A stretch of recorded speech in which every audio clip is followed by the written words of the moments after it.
Breaking news చూస్తున్నాం. SLBC టనల్లో మరొక మృతదేహాన్ని రెస్క్యూ టీం గుర్తించింది. కన్వేయర్ బెల్ట్ కు 50 మీటర్ల దూరంలో అధికారులు మృతదేహాన్ని గుర్తించారు. ఇప్పటి వరకు 2 మృతదేహాలు లభ్యం కాగా మరో 6గురి ఆచూకీ కోసం గాలింపు చర్యలు కొనసాగుతున్నాయి. కాగా తెలంగాణలోని నాగర్ కర్నూలు జిల్లాలో శ్రీశైలం ఎడమ ఒడ్డు కాలువ సొరంగం పైకప్పు కూలిపోయి నెల రోజులకు పైగా గడిచిన ప్రమాదంలో మరణించిన 8 మంది కార్మికులలో 7గురి మృతదేహాలను వెతికి తీయడానికి సహాయకులు కష్టపడుతున్నారు. ఫిబ్రవరి 22న 14 కిలోమీటర్ల సొరంగంలో ఒక భాగం కూలిపోయింది. దాదాపు 50 మంది కార్మికులు సొరంగం నుండి బయటకు రాగలిగారు. సొరంగం పైకప్పు కూలిపోయిన తర్వాత వారిలో 8 మంది లోపల చిక్కుకుపోయారు.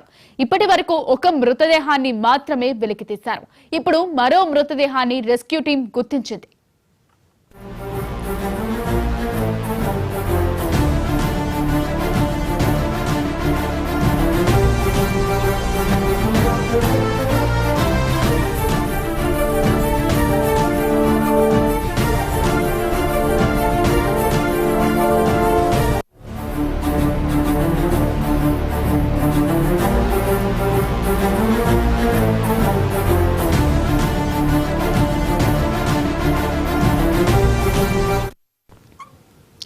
ఎస్ఎల్బిసి టన్నల్లో మరొక మృతదేహాన్ని రెస్క్యూ టీం గుర్తించింది.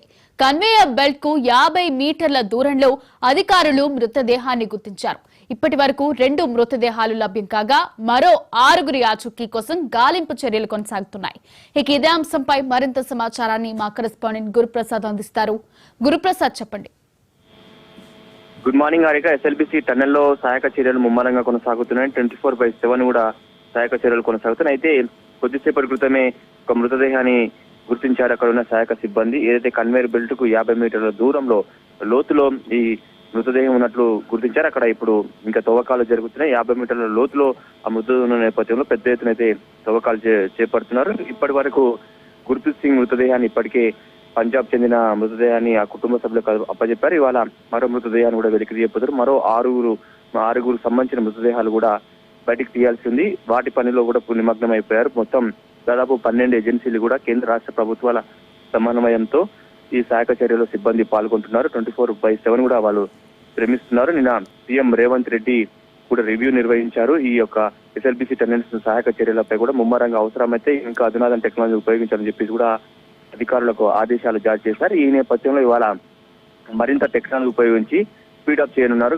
వీళ్ళని త్వరగా ఆ మృతదేహాలను వెలికి తీసే పనిలో అయితే నిమగ్నం అయిపోయారు. కాకపోతే ఈ కొద్దిసేపటి క్రితం మాత్రం ఒక మృతదేహాన్ని గుర్తించారు. 50 మీటర్ల లోతులో ఉన్న నేపథ్యంలో మరింత సమయం పట్టే అవకాశం ఉంటుంది. ఎందుకంటే పూర్తిగా మృతదేహాలను కూడా దెబ్బతినిపోయిన పరిస్థితి కనిపిస్తుంది. ఎందుకంటే గత నెల 22వ తేదీన మృతదేహాలు ఆ ఇన్సిడెంట్ జరిగిన 7 నిమిషాల్లోనే అందులో చిక్కున్న 8 మంది కార్మికులు కూడా స్ట్రక్ అయిపోయారు. అప్పటికప్పుడే వాళ్ళు 7 నిమిషాల వ్యవధిలోనే వాళ్ళు చనిపోయినట్టు కూడా తెలుస్తుంది. సో ఇంతవరకు నెల రోజులు దాటిపోయింది కాబట్టి మృతదేహాలు కూడా కొంతమేర కూలిపోయి ఉంటాయి కాబట్టి చాలా జాగ్రత్తగా ఒక మృతదేహాలను వెలికితీసే పనిలో ఉన్నారు. ప్రజెంట్ గా అయితే ఇంకా కంటిన్యూ అయితే సహాయక చర్యలు అయితే కొనసాగుతున్నాయి.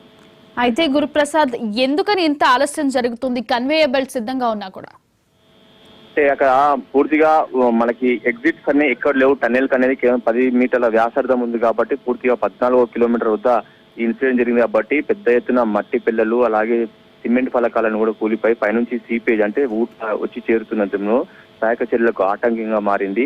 24 గంటల ఏదైతే ఆ ఇన్సిడెంట్ జరిగిన రోజు నుంచి కూడా పనులు జరుగుతున్నాయి. కాకపోతే అక్కడ ఇంకా మరింత ప్రమాదం పొంచి ఉంది. ముందు భాగంలో ఏదైతే టన్నెల్ బోరింగ్ మిషన్ ముందు భాగంలో 50 మీటర్లు ఉంటుందో ఆ ప్రాంతం మాత్రం చాలా డేంజర్ జోన్ గా ప్రకటించిన అధికారులు ఇప్పటివరకు అక్కడ తవ్వకాలు చేపట్టదని చెప్పేసి కూడా సిబ్బందికి ఆదేశాలు జారీ చేశారంటే పైన దాదాపుగా మరింత మట్టి పిల్లలు కూలే అవకాశం ఉంటుంది కాబట్టి చాలా జాగ్రత్తగా భద్రతా ప్రమాణాలను పాటిస్తూ వారంతా కూడా దీన్ని ఒక డీల్ చేస్తున్న పరిస్థితి కనిపిస్తుంది. పూర్తిగా ఆ కార్మికులను వీళ్ళని త్వరగా తీసుకొచ్చే ప్రయత్నం జరుగుతున్నప్పుడు అడుగడుగున ఆటంకం కలుగుతుంది. ఎందుకంటే పెద్ద ఎత్తున బురద రావడం, ఊట రావడం, అలాగే మట్టి పిల్లలు, పెద్ద పెద్ద బండరాలు, అలాగే టనల్ బోరింగ్ మిషన్ అడ్డంకిగా మారింది. టనల్ బోరింగ్ మిషన్ దాదాపు 8 నుంచి 10 మీటర్ల లోపల కూరుకుపోయింది. సో ఆ టనల్ బోరింగ్ మిషన్ వెనుక భాగాన్ని కొంతమేర విడి భాగాలను విడగొట్టి బయటికి తీసుకొచ్చారు. కానీ పూర్తిగా అది అడ్డంకిగా మారింది. టనల్ బోరింగ్ మిషన్ టన్నుల కొద్ది బరువు ఉంటుంది కాబట్టి ప్రాసెస్ చాలా సమయం పట్టే అవకాశం కాబట్టి ఇంత లేట్ ప్రాసెస్ అయితే వీళ్ళని త్వరగా మిగతా మృతదేహాలను వెలికి తీసే పనిలో సహాయక చర్యలు అయితే కొనసాగుతున్నాయి.